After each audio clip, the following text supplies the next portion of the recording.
শুভেচ্ছা জানাচ্ছি। আজকে আরেকটি নতুন ভিডিও নিয়ে হাজির হয়েছি। আজকে আমি কথা বলবো সময়ের সুযোগ গ্রহণ করা নিয়ে। আমরা জানি সময়ের মূল্য অপরিসীম, তাই সময়ের সুযোগ গ্রহণ করতে পারা খুবই গুরুত্বপূর্ণ বিষয়। নেপোলিয়ন বোনাপার্ট বলেছিলেন, স্থান আমরা পুনরুদ্ধার করতে পারি, কিন্তু সময় কখনো নয়। সময়ের স্পিরিটকে অনুধাবন করা খুবই গুরুত্বপূর্ণ। আপনাকে দ্রুত পরের বিষয়গুলিও দেখতে হবে। আমাদেরকে সবসময় সময়ের সঙ্গে কাজ করতে হবে। ভবিষ্যতের যে পেঁচানো পাকানো মোড়, সে মোড়গুলো আগে থেকে অনুমান করতে পারতে হবে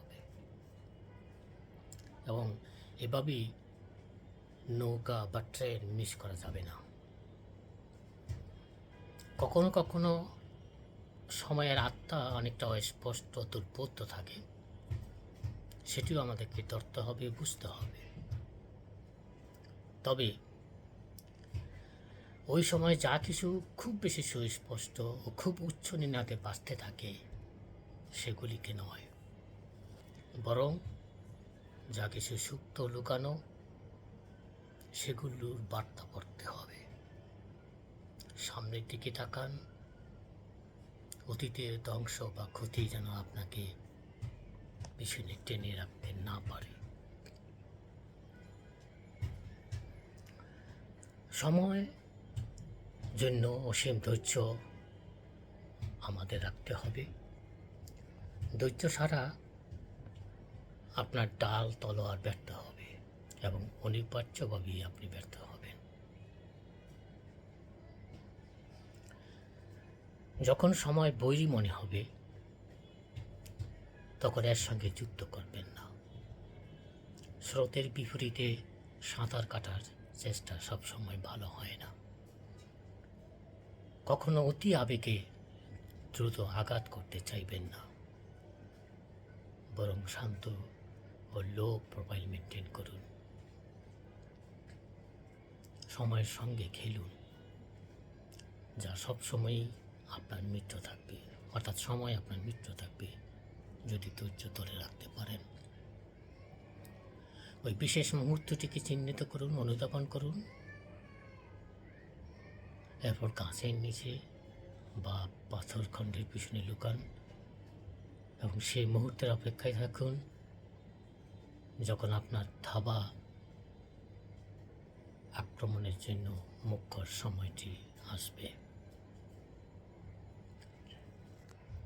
এ ব্যাপারে একটি গল্প বলি। গল্প মানে ঐতিহাসিক কাহিনী। পারস্য সম্রাট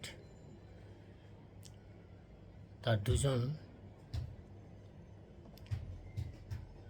পারিষদকে মৃত্যুদণ্ড দিয়েছিলেন। এদের একজন তাকে সুলতানকে প্রতিশ্রুতি দিয়েছিলেন যে তিনি সুলতানকে উড়ন্ত ঘোড়ায় চড়াবেন। সুলতান ভেবেছিলেন, বা যিনি হবেন পৃথিবীতে এমন একজন সুলতান যিনি ঘোড়া দিয়ে আকাশে উঠবেন। তাকে মরতে হয়েছে। দ্বিতীয় জনকেও মৃত্যুদণ্ড দেওয়া হয়েছিল। ওই লোকের আরেক বন্ধু যে বলেছিল এ দাবি তো মিথ্যে, সে তার বন্ধুকে বলেছিল, এমন প্রতিশ্রুতি কেন দিচ্ছ? ঘোড়া তো তুমি জানো ঘোড়া আকাশে উঠতে পারে না, অতএব তুমি যদি এরকম প্রতিশ্রুতি রাজাকে দাও, সেটা তুমি সঠিকভাবে করে দেখাতে পারবে না, তখন তুমি মৃত্যুমুখে পতিত হবে। সুলতানের কাছে এই দুজনই শেষ পর্যন্ত অপরাধী হিসেবে সাব্যস্ত হয় এবং তাদেরকে মৃত্যুদণ্ড দেওয়া হয়।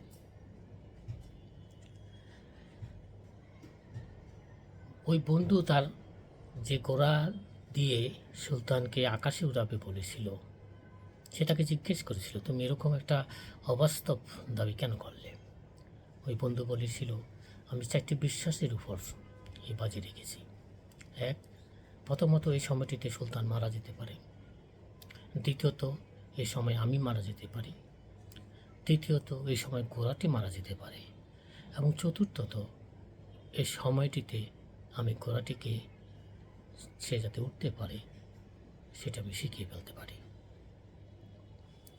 4টি বিশ্বাস তার ছিল।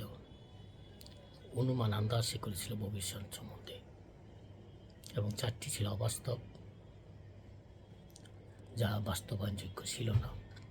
তাহলে শিক্ষণীয় কী হচ্ছে? সময় কি হতে পারে এর উপর আমার নিজস্ব স্বপ্ন বা অনুমানকে রং চড়িয়ে কোনো লাভ নেই। প্রকৃত বাস্তব সত্য এবং প্রকৃতভাবে বাস্তবায়নযোগ্য যা, ততটুকুই অনুমান করতে হবে এবং ততটুকুই বাজি ধরতে হবে। তা না হলে ওই বেচারাদের মতন আমাদেরও করতে যাবে। প্লুটার্ক বলেছিলেন, মনে রাখবেন, সময় তাদের জন্য ভালো বন্ধু ও মিত্র যারা সঠিক মুহূর্তটিকে বেছে নিতে পারে, কিন্তু সময় বিপজ্জনক শত্রু হতে পারে যারা ভুল সময়ে আঘাত করতে দৌড়ে যায়। এমন অনেক বাধা বিঘ্ন থাকে যা আপনি চাইলে একবারে উঠে যেতে পারবেন না, তবে দক্ষতা অর্জন করে অল্প অল্প করে তা করতে পারেন। তাই একটি অবিচলিত অব্যাহত চেষ্টা হচ্ছে অপ্রতিরোধ। এটিকে কেউ প্রতিরোধ করতে পারে না। ধৈর্য অধ্যবসায় অধিক কার্যকর যে কোনো পশুসুলভ শক্তি দেখানোর চেয়ে। আপনি পশুসুলভ শক্তি দেখিয়ে যা অর্জন করতে পারবেন না, ধৈর্য অধ্যবসায় দিয়ে আপনি সেই অসম্ভবকে সম্ভব করে তুলতে পারেন। ভালো থাকবেন। Be positive, be happy.